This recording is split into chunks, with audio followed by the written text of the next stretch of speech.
The University of Tennessee captured their very first SEC Swimming and Diving Championship last year at Auburn.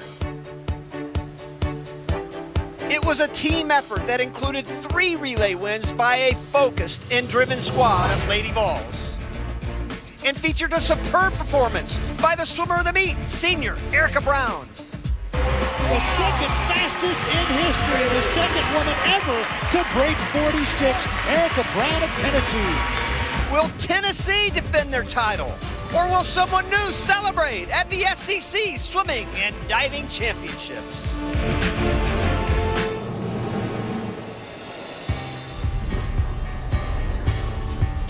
The wait is finally over. A beautiful February day outside as we are in Athens, Georgia for the Women's SEC Swimming and Diving Championships right here on the SEC Network. And we are inside the Gabrielson Natatorium on the University of Georgia campus. The Florida Gators have a slight lead after 7 events on the home team, Georgia Bulldogs. But as you can see, there are plenty of contenders. Hello everybody, I'm Rowdy Gaines, and we are so glad you could join us. My partner is 3-time Olympian and 9-time SEC champion for the Florida Gators, Elizabeth Beisel. And Elizabeth, 365 days to the day that we had a last major championship in collegiate swimming. Did you think this day would ever come?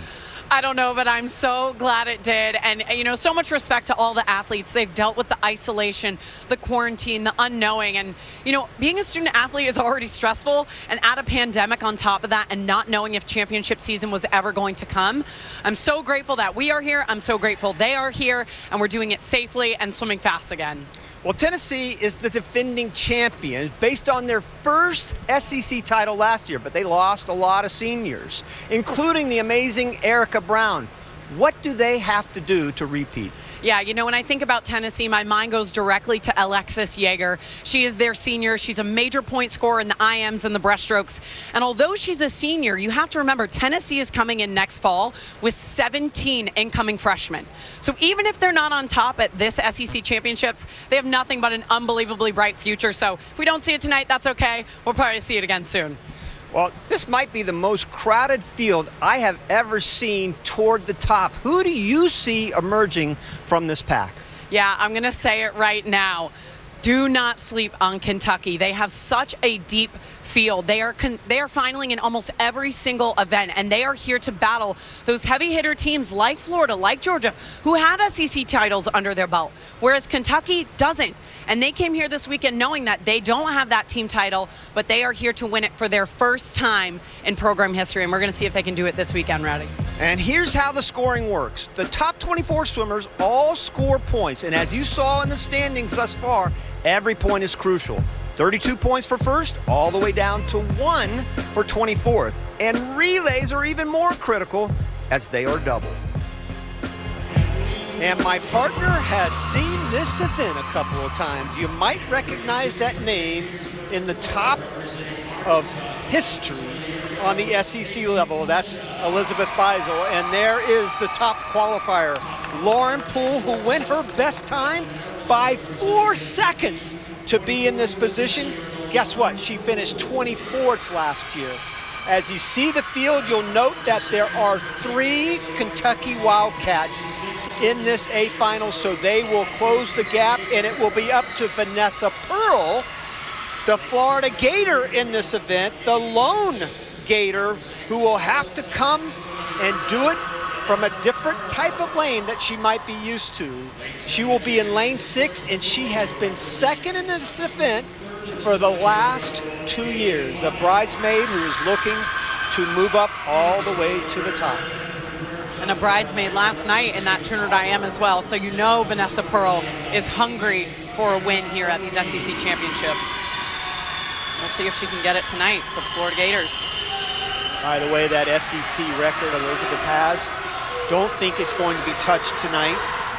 I would be surprised if anybody even breaks 4 minutes. Her time 3:58.35, set 8 years ago.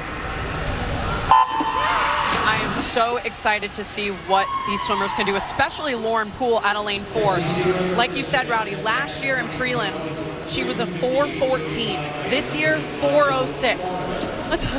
That's a big drop in 1 year. And you're right, Elizabeth. And as I said, that's in the preliminary, a best time by 4 seconds. Right. You usually don't see that until a final, and all of a sudden to go that fast, that's a lot of pressure for this young woman, just a sophomore. And so, there's that pressure. What kind of pressure do you think she's feeling right now? Well, it's a lot, especially because she had that best time this morning. She's going to want to put up those points for Kentucky.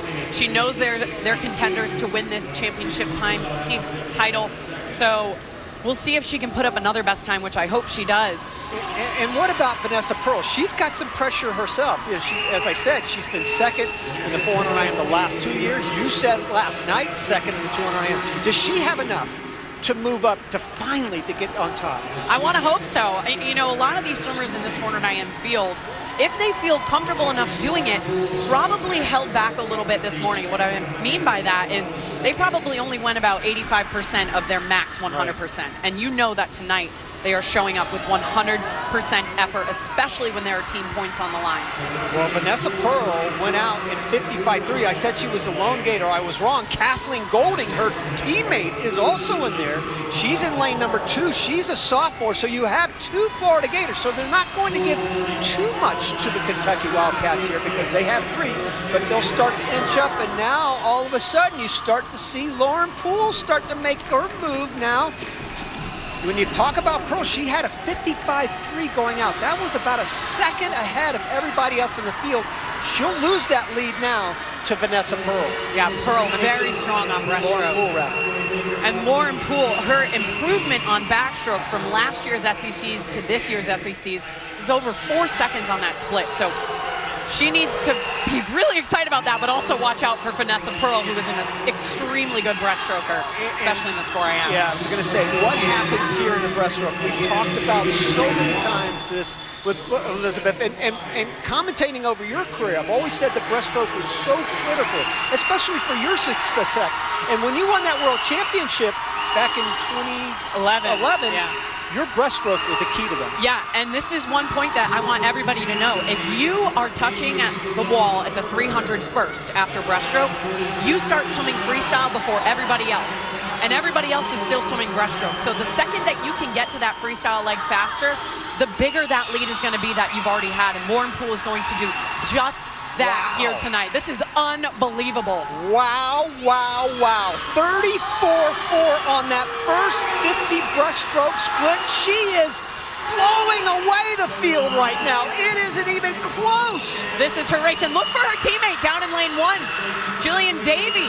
33.4 on that split, the fastest split out of the entire field. She was 34.4, 34.2 on those 250s in the breaststroke, and I don't think there's any way anybody's catching her now. Lane number 5, Alexis Yeager from Tennessee, the senior, has moved into second place, but look at Lauren Poole go right now. 24th at the SEC championships last year, and she will be the SEC champion, and now it's just a matter of how fast she can go. And Kentucky looks like they're going to go 1-2 in this easily. And watch out for Tennessee, Alexis Yeager, the senior. But I do think it's going to be 1-2 for Kentucky. Huge points for them. Wow, look at this. Look at this. The Wildcats are raining down on the 400 IM, and Lauren Poole, 4:03.9, and they do go 1-2. Unbelievable. Another best time for Lauren Poole. She is in disbelief. 4:03.9. She went her best time, if you take away this morning, by 7 seconds. It's Vanessa Pearl early, though, in the backstroke. Yep, Vanessa Pearl trying to stay with Lauren Poole through that halfway point, but you can see Lauren Poole has a little bit of a lead, and this is where she takes over. That back to breast turn, that pull out is critical.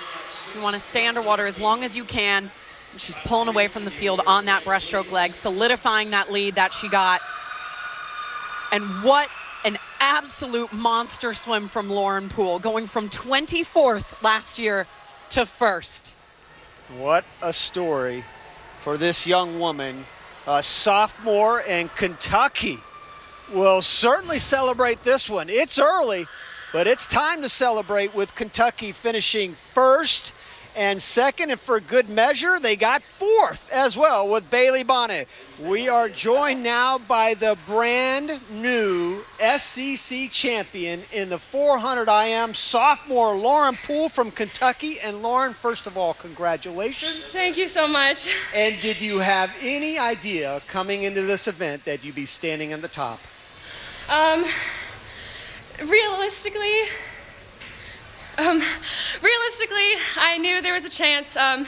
Me and my coach Lars had talked about it probably since mid-season when I dropped a good time, and then I was doing better in dual meets. So he's kind of the one who put it in my head like I actually could win. And I don't really think I believed him until this morning, which is weird. Lauren, over the past year, what have you and Lars worked on to go from 24th in this event to first? You're a champion now. A lot of just hard IM sets, repeating 200s, big old repeat 400 IM sets, something I wouldn't normally want to do, but it worked, so I'm fine with it, I guess. Lauren, congratulations. Well deserved, and good luck the rest of the way. Thank you so much. Well, don't go away. What a moment for Kentucky and sophomore Lauren Poole. We'll be back with a 100 fly in just a moment. Well, Florida went from an 83-point lead, and you can see it right there. It is so tight now. Kentucky only 14 points down. The Bulldogs not too far off either, and they will keep inching up because they are loaded here in the 100 fly as well. But it's Ryan White, the top qualifier, first individual event. She has already won 2 relays, been part of 2 relays, and 4 return from the finals last year. 2 Tennessee volunteers to note also in this final. Yep, Ryan White, the runner-up last year. But Izzy Gotti, she tied for 4th last year with the swimmer next to her, Trudy Rothrock of Tennessee. And Gotti's going to look to get some real critical points here for the Wildcats. And that's kind of been the story of tonight, Rowdy, is Kentucky getting those points, inching up on the rest of the field, and gunning to win their first ever SEC championship team title. And I think that's why Alabama is going to love this event, because Ryan White, I think, is the huge favorite here. She comes in with almost a second lead over Gotti off the prelim, and she's even a bigger factor in the 100 backstroke, the SEC champion from last year. She'll have a tough double here tonight. Take care, Mark. White is going to get some very critical points for Alabama, and she loves to take it out fast. So I'm going to be watching for her to be at that 50, around a 24, maybe even 23 if she can. She was 23-3 on the medley relay, 200 medley relay on her split on the medley relay, which was just outstanding. Right now, she does have the lead, you're right, Elizabeth, 23.85, just behind her, Trudy Rothrock from Tennessee in lane number 6 with 24 flat, 2 lanes above her. This is going to be a race for a second. I think White is going to take it away, but can Kentucky pull off a second place with the swimmer above her, Tennessee? Well, here comes Ryan White, the first of maybe 2 big victories, maybe 3 with the relay. She's going to win this. 50.9, she breaks 51 seconds, just off her lifetime best. What's more important? 32 points for the Crimson Tide, and a big, big win and a big comeback in the 100 butterfly for Ryan White. Second place from A&M was Taylor Pike. And this start in an event like the 100 fly, so short and sweet, you have to have good underwaters off that start. You'll see that beautiful breakout, no breath off that first stroke. Beautiful smooth butterfly. And she's swimming this race knowing she has a 100 backstroke pretty soon after it. But for her to be able to come away with the win for Bama and knowing that she has a very high chance of winning that 100 backstroke later is huge. Well, Lauren Poole went from 24th to 1st last year, and Ryan White doesn't have to go that far. She goes from 2nd to 1st, and a big win there for the Crimson Tide. And these are the final standings here. Ryan White 1st, and you can see Izzy Gotti, Kentucky, still making some noise, getting 3rd. Taylor Pike was 2nd. Ryan White, second last year, champion tonight. How important, Ryan, was this race, not only for you, but also for your team tonight? Well, working throughout the year, it's been a goal of mine to get better at fly. It's always been kind of an off event for me, so getting first tonight was really important and really special to me. As far as the team goes, we've had a lot of ups and downs. Sorry, I'm so out of breath. We've had a lot of ups and downs this season, but we've just been doing so well this year or at this meet, and we're just really excited to see how everything goes through the rest of the weekend. SEC's last year was the last big meet that we've all really seen. And here we are, SEC's 1 year later. What have you and your Alabama team done to really stay motivated and focused and really encouraging each other to stay on track for this meet? Yeah, I think it's really crazy that no one here has raced in a whole year, so I'm sure everyone's having a struggle with that, but we just talked before the meet started, and we just said that we need to take every opportunity that we can to race, and we've been doing that with all of our dual meets too.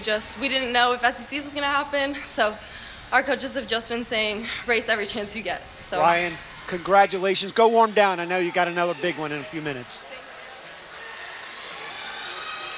Well, Ryan will be back on her back, but up next, the 200 freestyle in a loaded field.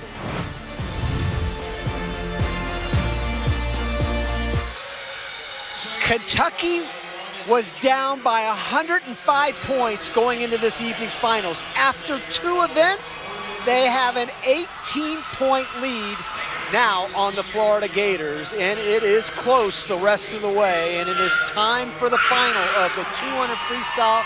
You see the records, the SEC record held by Shannon Vreeland and Courtney Harnish, three-time champion in the 500 freestyle. 18, 19, 20. Can she get it done here in the 200 freestyle? And you can see the lane assignments, and this one will be exciting. About a second and a half separates the top 8 swimmers. The second separates the top 7. Believe it or not, you even have the Big Ten champion in here from a year ago, lane number 7. But that is Talia Bates. In 2021, she is the top qualifier and just a sophomore from the University of Florida. And if the Gators ever needed a win here, it is definitely in the 200 freestyle league. It is definitely this, and Talia is gonna feel that pressure, just a sophomore, but she took it out the fastest this morning at 50.2 to the feet. So we're gonna look for her to really push the rest of the field heading into that first 100 of the 200 free. See if she can hold off the rest of the field, especially Courtney Harnish, who we know can close because she won that 500 freestyle last night. You're right. I think if Courtney Harnish is even close with 50 yards to go, she's going to win this race. I mentioned the Big Ten champion. Up there in lane number 7 is Cora Dupree. She won the Big Ten title at Indiana last year as a freshman, transferred to Bama here her sophomore year. Yep, and we're going to look at lane 5 as well, Tiasha Pintar, who went a best time this morning, so we're going to see if she can best that tonight. But as predicted, it's Talia Bates taking it out fast. Yeah, keep an eye on a couple of lanes here. Lane 2, that's 2 from the bottom. That's Courtney Harnish. Talia Bates is going to take that lead right there in the middle of the pool. You see her in lane number 4. She's 23.8.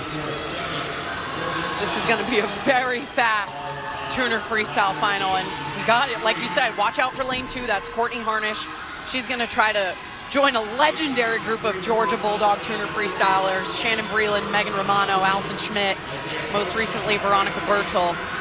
And you really have a tale of 2 races here. You've got Burchell and what she can accomplish the back half, and Talia Bates, and to some degree, Riley Gaines right there in lane number 3. Look at her go. We didn't even talk about Riley Gaines. One thing for sure, I sure love her last name.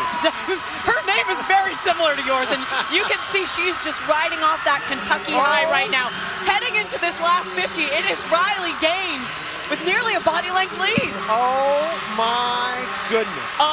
This is an upset. This is unbelievable for Riley Gaines if she can pull this off. A full second at the 150 with 25 yards left to go.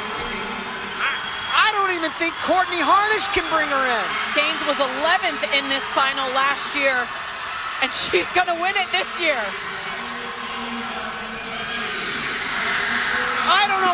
was they had for breakfast, but I'm gonna have it tomorrow. Riley Gaines, Kentucky, 1:42.7. She just went her best time by a second. Unbelievable night for the Kentucky Wildcats. And you can see coming into the halfway point, it is Gaines and Bates flipping almost even at that 100. And this is where Gaines starts to take over and make her move on the rest of the field. And you can just tell that Kentucky is riding on that high, that beautiful freestyle stroke, breathing every three, keeping her head still. That massive kick behind her, propelling her through the water. And coming into the finish, that head is down, nailing that wall for a best time and a win. And you saw right underneath her Courtney Harnish, who has been third the last 2 years. She moves up to second. Great double for her in the 500 and 200. But this night belongs to Kentucky and belongs to Riley Gaines. I love it.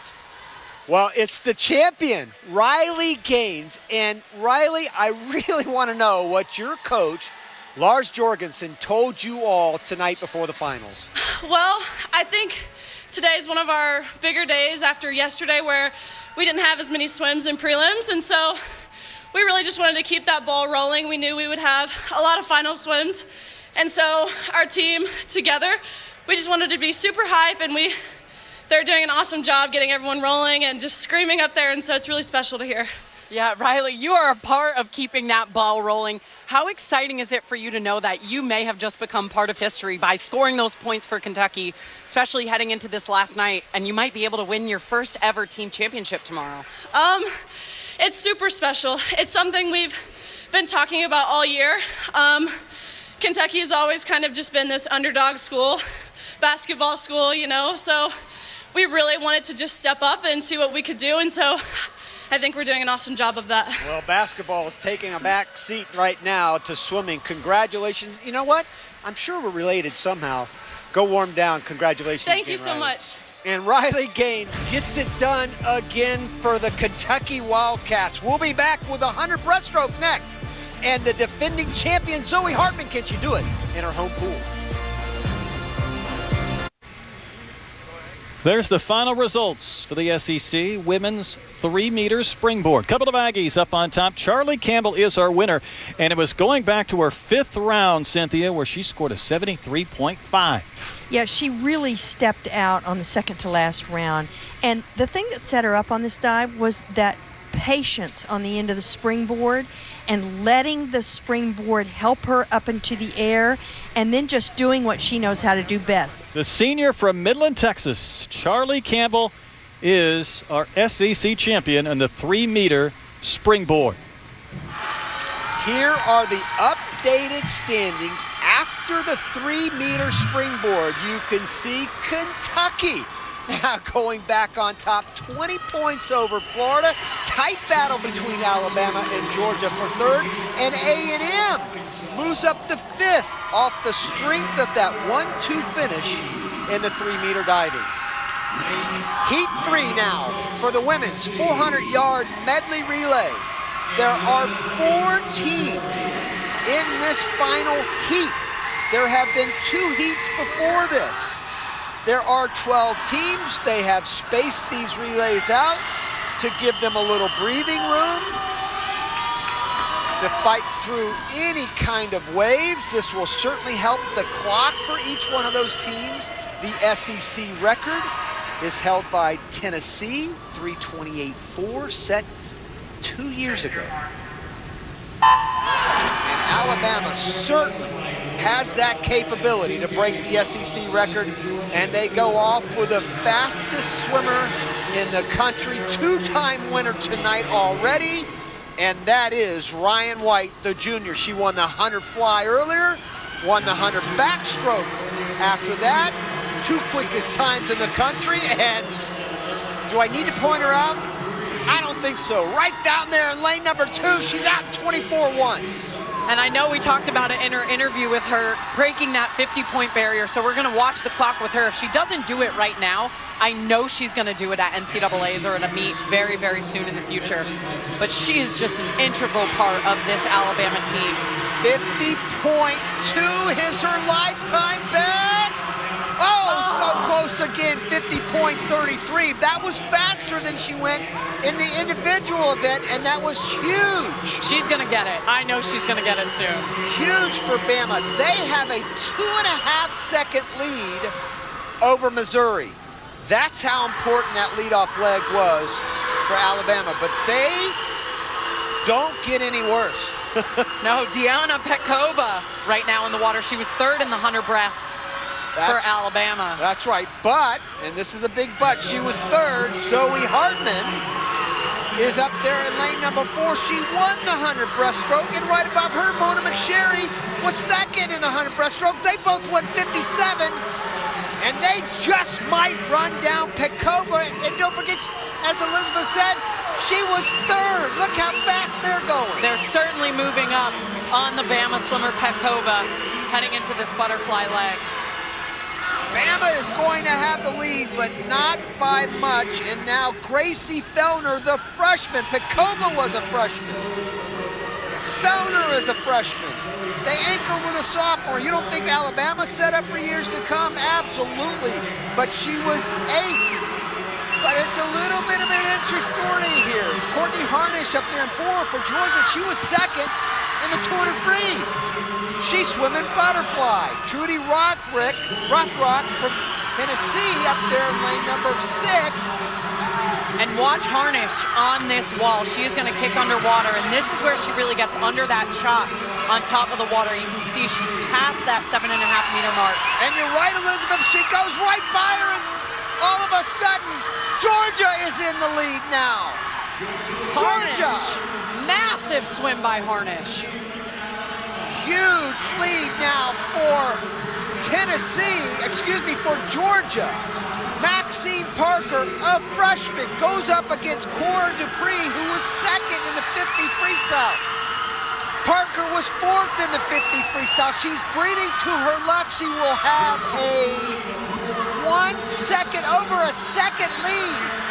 And we'll see if these swimmers can close in on Parker, but that lead is too good to let go right now heading into this last 25.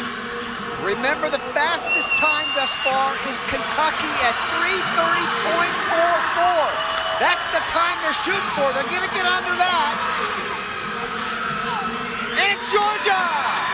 Georgia! Georgia in their home pool.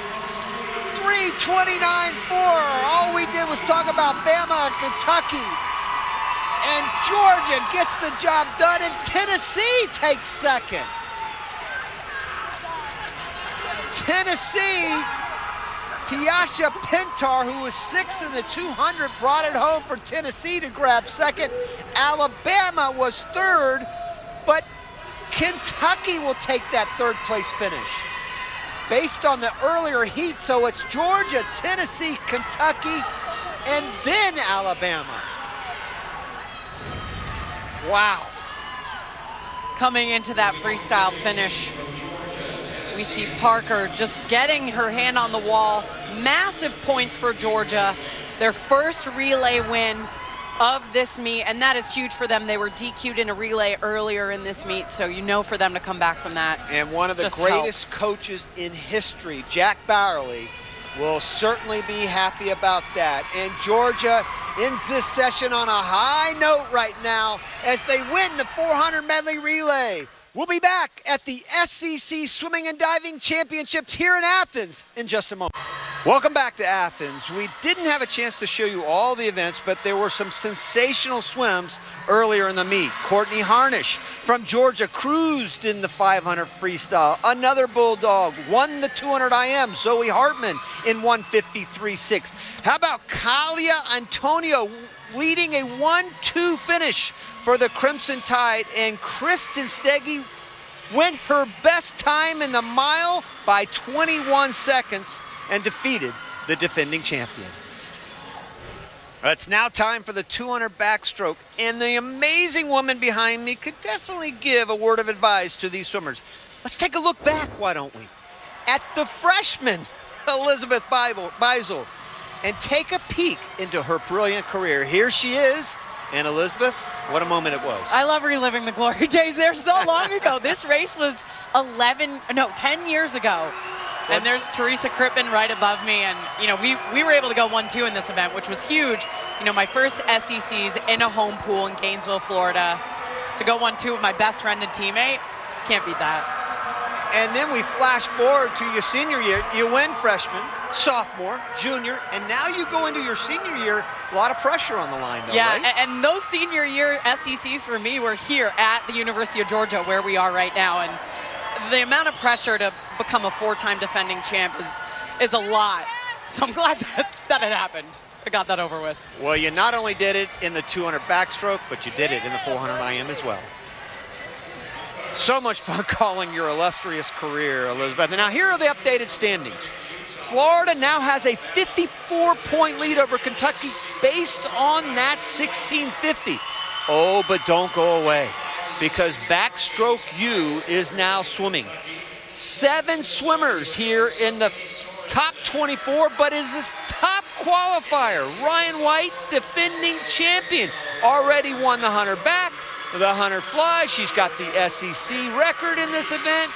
No doubt, clearly the favorite over this great field right here. Right now, as I said, 3 Kentucky swimmers, 2 from Alabama. Important to note, no Gators in this next final. And one of those Kentucky Wildcats, Sophie Sorensen.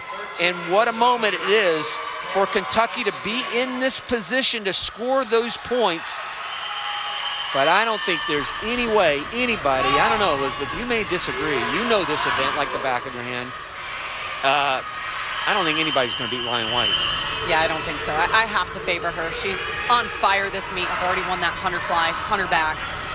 Looked so smooth this morning. Take your mark.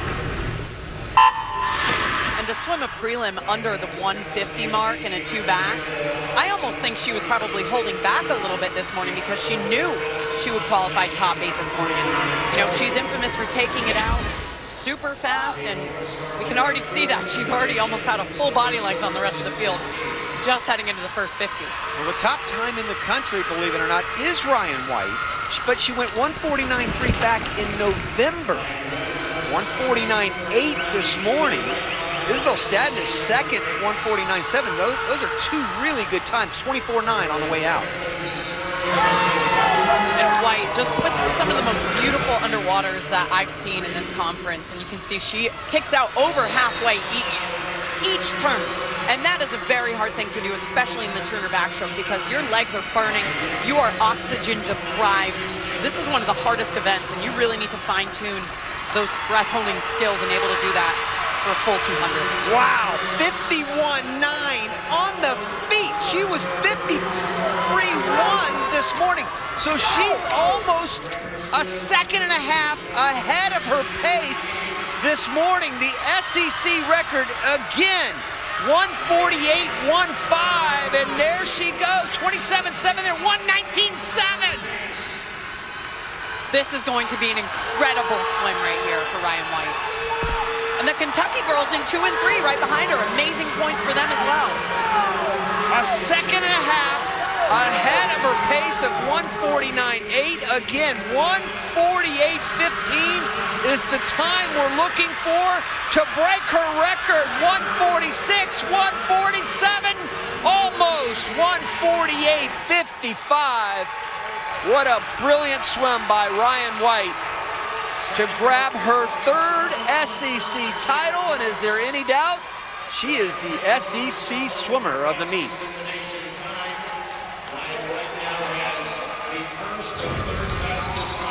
And here's White heading into that halfway turn, making it look so easy, already having a commanding lead, just 51 seconds into this race, and she has such power and such high tempo, and that's really the secret to swimming backstroke fast. And those underwaters that I talked about earlier, staying under for almost 12.5 meters out of that 25-yard lap. That takes a lot of strength and endurance and training, and it is sure paying off for Ryan White here. She won that race by almost 2.5 seconds. But again, let's talk about that team title. Kentucky finishes 2nd, 3rd, and 7th, and will pick up big points on the Florida Gators. Ryan White dominant from start to finish. Congratulations. How does this one stack up to those two other amazing swims you've had here in Athens? It's just really exciting to win again. I've been working super hard, and it means so much to me and my team. So, yeah, I do it for them. Ryan, the atmosphere at this meet is so different than what we're normally used to at an SEC Championships. There's no spectators, there's no men's team, but it's not bothering you at all. You're still showing up, you're still kicking butt. How is that affecting you and your teammates, and how are you dealing with it and still coming out on top? Just each night at dinner, we talk about how we can be loud, and we're trying to be the loudest people on the team or on the pool deck. So we're just trying to cheer each other on, and having people in the stands honestly helps a lot with the spectator situation. But we miss our guys. So have you been able to talk to your family at all? And I know the families aren't allowed here either. Yeah, I've talked to my family a little bit. It's really weird not having them here. But I know they're all watching at home, which is super exciting. Thank you so much, Ryan. Congratulations. Thank you guys so much. Very much a big eye-opening experience for me. I remember one of my first training sessions on the football field, and I was dying. I had never done any kind of dryland training like this. We were doing these things called wheels, which was kind of like a skateboard, and you put under your knees, and then you would climb up the ramps and stuff, which is about the hardest thing I think I've ever seen anybody do. And kids hated them. These were the hardest workouts I'd ever done in my life. The football players could not believe what we were doing. And they would see us out there pulling these sleds and running the stadium stairs, and they'd always be like, "You guys are crazy. You swimmers are just nuts." I specifically remember watching the swim team doing the same workouts that the football team was doing. And the swamp was full of heat during the summertime. We used to make jokes. You could see the devil rising up off the ground because of the steam that was coming up off the doggone turf. So it was more than what you can bargain for and could even possibly imagine. Well, be sure to tune in Monday night to see the story of one of the greatest SEC athletes in history, Dara Torres, and the University of Florida. And it's hard to believe, Elizabeth, that you and I, this is crazy just saying it, man, we're both teammates of Dara. But that absolutely is mind-blowing. Right? Rowdy's on the Olympic team with her in '84, and I'm on the Olympic team with her in 2008, and that's just a true testament to how long Dara's career was and how illustrious it really was, and an amazing role model. Yeah, it really is. And she made the '84, '88, '92 team. Didn't even swim in '96. Made the 2000 team. Didn't swim in '04, and comes back in '08. Right? Yeah. Crazy. With a baby too. With a having baby. had a child.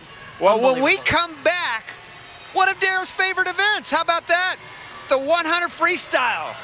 Coming up. Well, look at that. Kentucky still with a big lead now over Florida, 46 points. And now look at Alabama. They have moved into third. They're only 12 points behind Florida. What a meet the Crimson Tide is having with a big lead over Georgia. But don't give up on the Bulldogs, because they will be very, very strong here. And mainly because of that woman right there, Zoe Hartman. Already the winner of the 100 breaststroke and the 200 IM. I talked about the swimmer in the meet with Ryan White. I don't know. Give her a lot of points if she somehow wins this 200-yard breaststroke. And there is the field right there. One swimmer from Florida, but two from Kentucky, none from Alabama. And the top qualifier, three from Kentucky rather, and then the top qualifier right there, Danielle Delatorre, the other Bulldog, a senior, and what a way to go out for her if she could somehow win this race. But what's more important are the two of them, because they were about 50 points down. If they happen to get 1-2 here, Elizabeth, they would score 60 points for Alabama. Very important points for Georgia, and such a cool story for Danielle Delatorre, getting DQ'd in that 100 breaststroke earlier this meet, where she shared the podium with Zoe Hartman last year in that event. So she's really looking for some redemption tonight, and to go out her senior year with maybe a win or to share the podium with her teammate Zoe Hartman. What a way to go, and scoring those points for Georgia is priceless. Yeah, they went 1-2 last year. Another great story, and probably not going to win, but up there in lane 8, how about Bailey Bonnet, one of 3 Kentucky swimmers. She finaled at the NCAAs in 2019, but what's really cool, she was a finalist in all 4 years of her swimming here for Kentucky. She's a senior, and here she is again. She finished 3rd last year in the 200 breaststroke, but right now, early on, halfway point coming up, it's actually, no, it's Zoe Hartman. Zoe Hartman, 003. It was Mona McSherry early on, and the Bulldogs have moved into 1-2 again. Hartman in first, and right above her is Delatorre. Check that right below her. Right below her, yeah. Delatorre said she felt really smooth this morning, and she's going to try to stay as close as she can to Zoe Hartman right now, but Hartman looks like she's pulling away a little bit from the rest of the field. Zoe Hartman really starting to pour it on now. Look at that. 132.6. That was a 32-2 split. The next closest was actually Jillian Davey at 32.2 and has now moved into second, and she's from Kentucky. And Davey is going to make a push for it. Jillian Davey is starting to put the pressure on, but I still think it's going to be Zoe Hartman coming down the stretch. The Georgia Bulldogs will at least win the race. Kentucky is going to finish second, and Georgia's Delatorre finishes 3rd. 2:05 flat for Zoe Hartman. And that is her best time by over a second. And you can see how even it is heading into that 100 turn. And this is where Zoe Hartman really starts to make her move, and those 2 dogs side by side. They do this in practice in this pool every single day together, and for them to share the podium tonight with a 1-3 finish to get critical points for the dogs. Yeah, I was just getting ready to say, you're so right. And that beautiful stroke, Zoe Hartman. She is the second 3-time winner of this meet. Ryan White did it earlier tonight, and Zoe Hartman sealed the deal tonight with the 200 breaststroke. Well, they didn't score 60, but 59's pretty good. 59 points on 1 race to Alabama 0, so now they will start to move up in the standings. There are the results right there. What a finish for Zoe Hartman, and you're right. I am sure glad I don't have a vote for Swimmer of the Meet, because she is definitely going to be into play. Well, congratulations, Zoe, on your 3rd victory. Getting used to these interviews? Kind of. Well, congratulations. That was a big win for Georgia, because I know you're in a tight battle there for 3rd place. Yes, we are. It was a really good race. I was racing my teammate Danny. We both pushed each other very hard, and I knew we both were going to do really well. Yeah, Zoe, coming off of Danny's DQ in that 100 breaststroke, how special is it to see her share the podium with you after an amazing, powerful race by you as well? It's really, really special. We both really thought that we were going to make it in the 100 breast, but things happen, and I think we just made a huge comeback in the 200 breaststroke. What does this mean for you now, winning this 3rd race here in your home pool?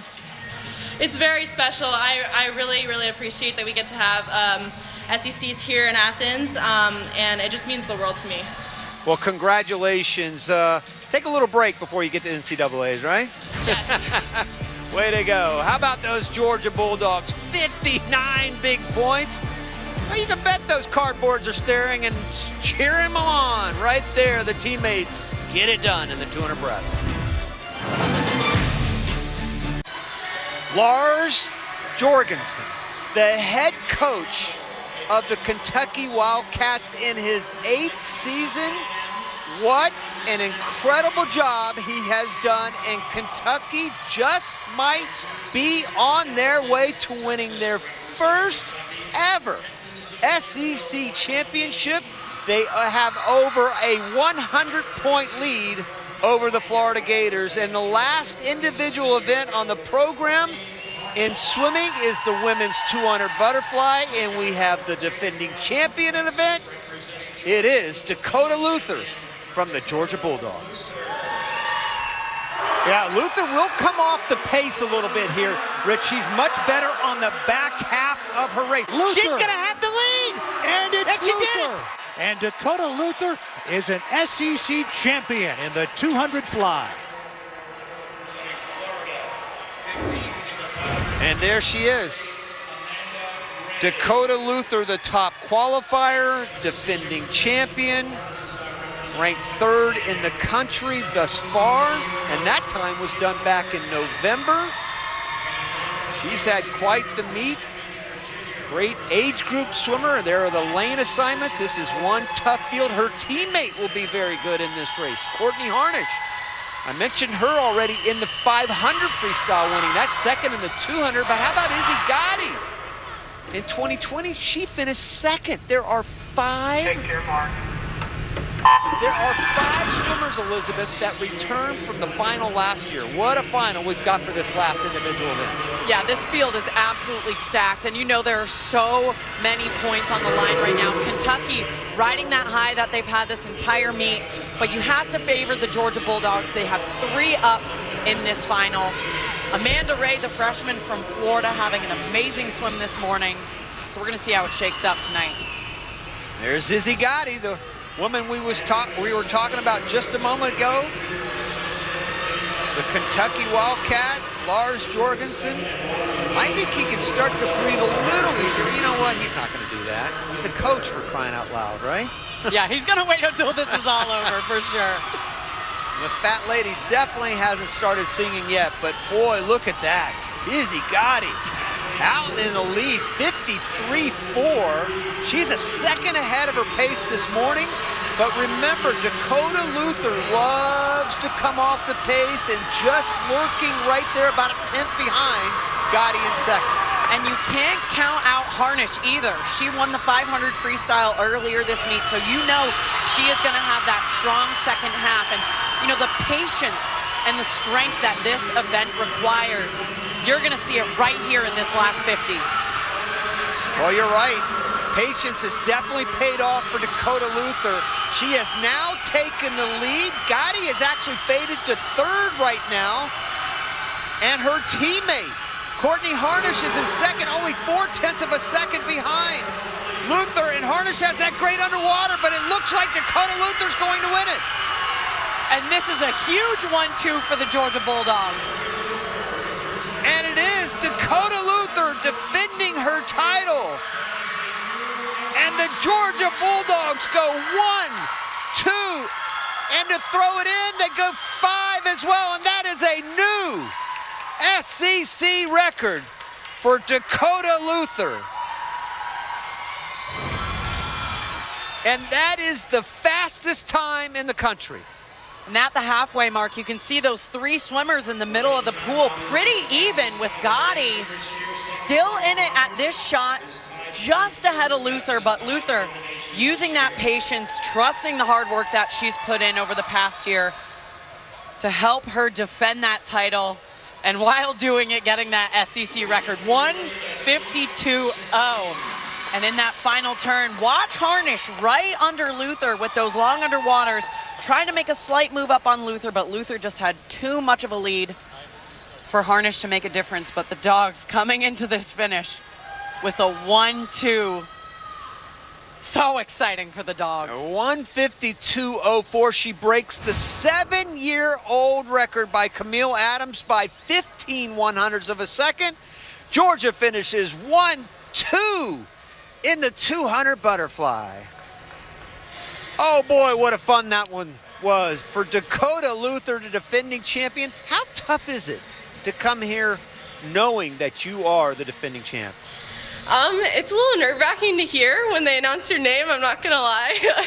But it's fun to win it at home and to do it with my teammate.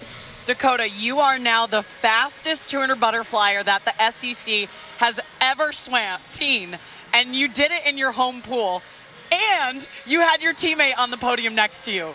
How are you feeling right now? Pretty good, I must assume. Yeah, this is definitely the most fun I've had at a swim meet in a very long time, and I'm still waiting for that swim where I can look up there and be like, that's what I worked hard for, but it's a step in the right direction for sure. Well, congratulations, Dakota. We'll see that swim maybe at the NCAAs coming up soon. Congratulations.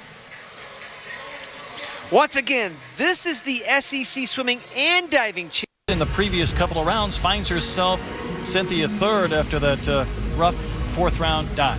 This is anybody's contest right now, and that is typical of the platform diving sometimes in collegiate competition, because all divers don't consider themselves platform divers, but they get up and they do it for points for their school. Swimming and diving points combined for the championships, and you know, you got to hand it to them when they get up and do that.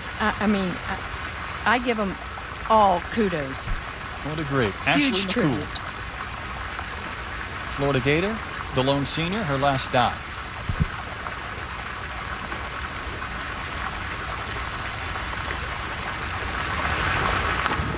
And she was fairly consistent.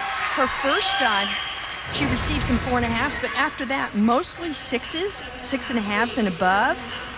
So this is a valiant effort, knowing that she's not necessarily considering herself a platform diver, not doing dives off the 10 meter at all.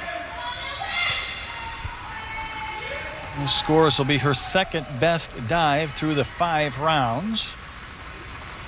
A couple of 8s that'll be discarded, and here's Ann Tuckson, 6th place through 4 rounds.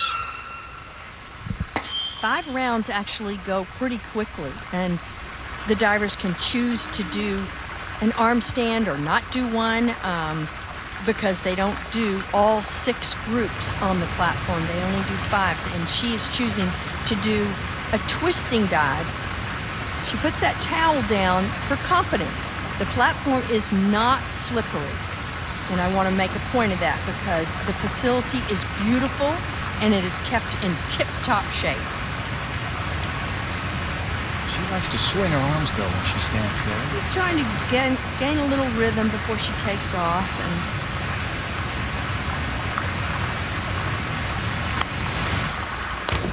And if the judges decided that it was not artistically impressive, or the overall impression was diminished because of that arm swing, they could take off, but it would be very highly unusual if they did.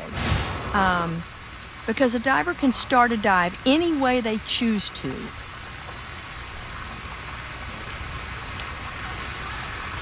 Scores for Ann Tuckson, her second best dive through the 5 rounds. Almost 60 points, not quite. So here's Maha Amir. Struggled in that last round. She has one more chance.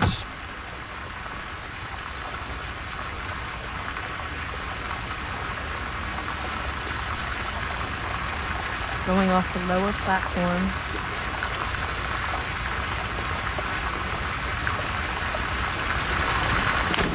Nice. That was a very technically well-performed back 1.5 with 1.5 twist. It's not a real high degree of difficulty dive, but what she does very proficiently. So that might score more judges' points than she's been scoring in terms of this 0 to 10 score.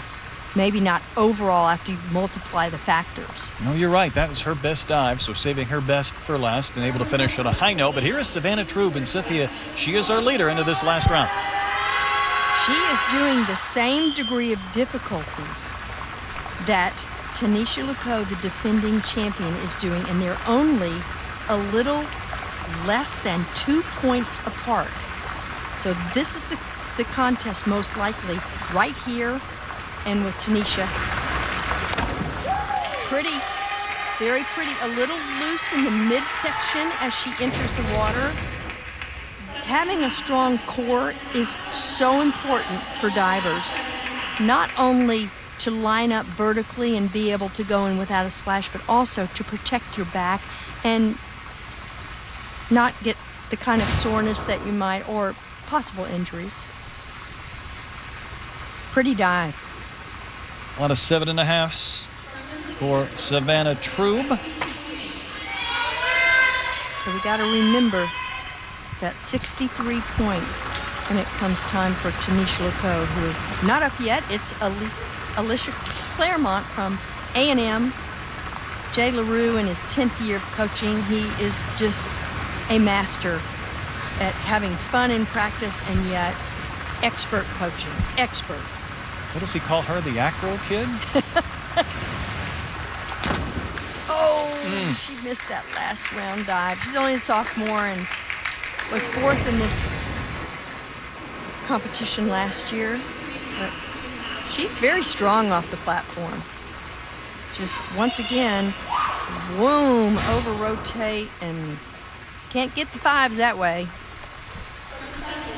So here comes Tanisha Lacoe. Last year, again, not only did she win this event, it was a school record. She's 2nd coming into this last round. Okay, she needs some 8s. If she's going to win this contest, she needs what you would say is more 7.5s. There's 7 judges. More 7.5s than 8s, because the average score to go into first is 7.7.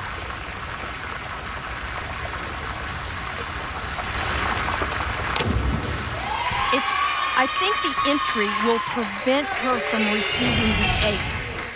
It indicated that even though it was vertical, her hands came apart before she got underwater, and I believe that might be good enough for 2nd, but won't win her the title or allow her to defend the title. Well, you're exactly right. As we see the scores, she will still remain 13 points or so behind Savannah Trube.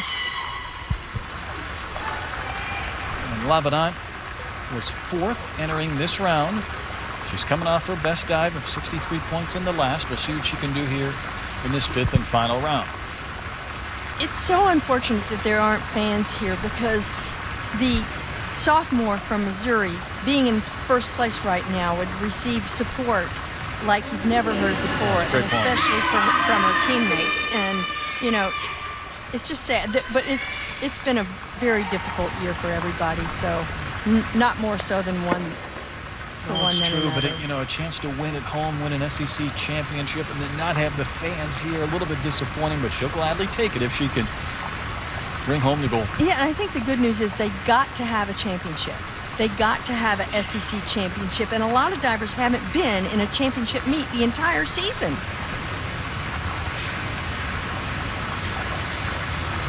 Interesting setup here for Lavenant.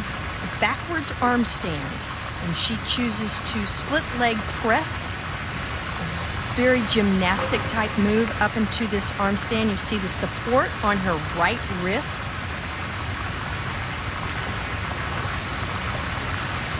Judges are judging already.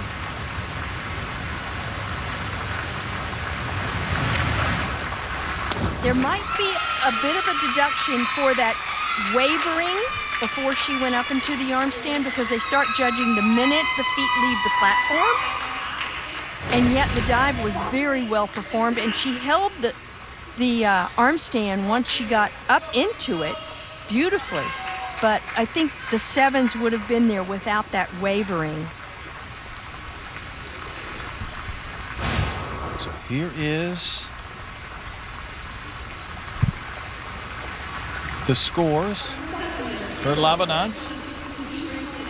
The Missouri sophomore is looking more and more like a champ. And Kyle Bodner in his 2nd year, they will certainly have cause to celebrate if Savannah Trube indeed wins. It would take 8s for Kendall Knight to go into first place on this last round. Not going to do it. The title will go to the Missouri sophomore. There's a smile and a hug for Savannah Trube. Kendall Knight needed a big score and did not get it with that last dive. It'll be worth 6s, 6.5 and a 7. But Savannah Trube, very consistent. He missed one dive slightly in round 4, but she was still winning after that 4th round. from Anchorage to Columbia, and she's an SEC champion. We'll visit with her when we come back to Mizzou. Well, you can't see the smile with the mask on from Savannah Trube, but it has been in full force. She is The SEC champion on the platform. Your final results. The Missouri Tiger wins it. Tanisha Lacoe, the defending champ, she will finish second by about 13 points. And then Kendall Knight, who led for a couple of rounds in the middle, will finish third. And Cynthia, for Savannah Trube, you go back to that second round when she put up big-time points. Yeah, this was her highest degree of difficulty dive, and she did it with such composure. And even though it didn't put her in first place, it put her in position to go ahead in the next couple of rounds. And she stayed steady, consistent, and the composure was impressive. This is so weird. And we welcome in Savannah Trube. Savannah, congratulations on your platform championship. Thank you. Thank you very much. Savannah, I was impressed with your composure. And you might have just heard me talking about that. You were very consistent. Do you think diving at home contributes to that, or did you feel more pressure as a result at all? I didn't feel more pressure. I've been trying different ways to compete since I started a little bit later, and I guess the version that I did today worked, so that's exciting. It's always fantastic to win your first SEC title and can certainly play into the rest of the season thinking that you're headed, hopefully, to the NCAAs. Do you feel that way? Yeah, I mean, it definitely gives me a lot more confidence, but I mean, you can't really go into a meet hoping to get first because that doesn't work out most of the time. Well, it was a thrill watching you win at home, even though one of these days when you have the fans and the swimmers here, you'll hear a lot more. Yeah, that's usually a lot more pressure, so I think that's me help too, but I don't know. Very good job. Thank you. That is Savannah Trube, and she got some big-time hugs from her teammates here from the Missouri Tigers. And Savannah Trube is our SEC champion on the platform. Now we send you back to Rowdy and Elizabeth in Athens. Thank you very much, Brett. And it is now official. Kentucky will win their very first SEC championship, becoming the 7th SEC team to win an SEC title. And what a thrill it must be for the Kentucky Wildcats and Lars Jorgensen, Elizabeth. Yeah, hot off the press. You know, I can't even say that Kentucky was the underdog coming into this because they're so deep, but I'm always rooting for a team that is going to win their first ever title.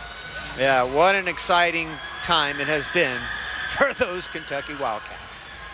Set for the last event at the SEC Championships here in Athens, Georgia, the women's 400 free relay. And this one will be exciting. Alabama will be in lane number 2, Tennessee in 4, Georgia in 6, and Missouri in 8. And just like the 400 medley relay earlier, there will only be 4 teams in this race. This is a timed final. We had 2 heats before this. This is the 3rd and final heat. Obviously, these are the fastest seeded teams going into this race. And Alabama will be a huge favorite. They've already won the 200 medley relay. They've already won the 200 free relay. They had 3 in the top 8 in the 100 freestyle.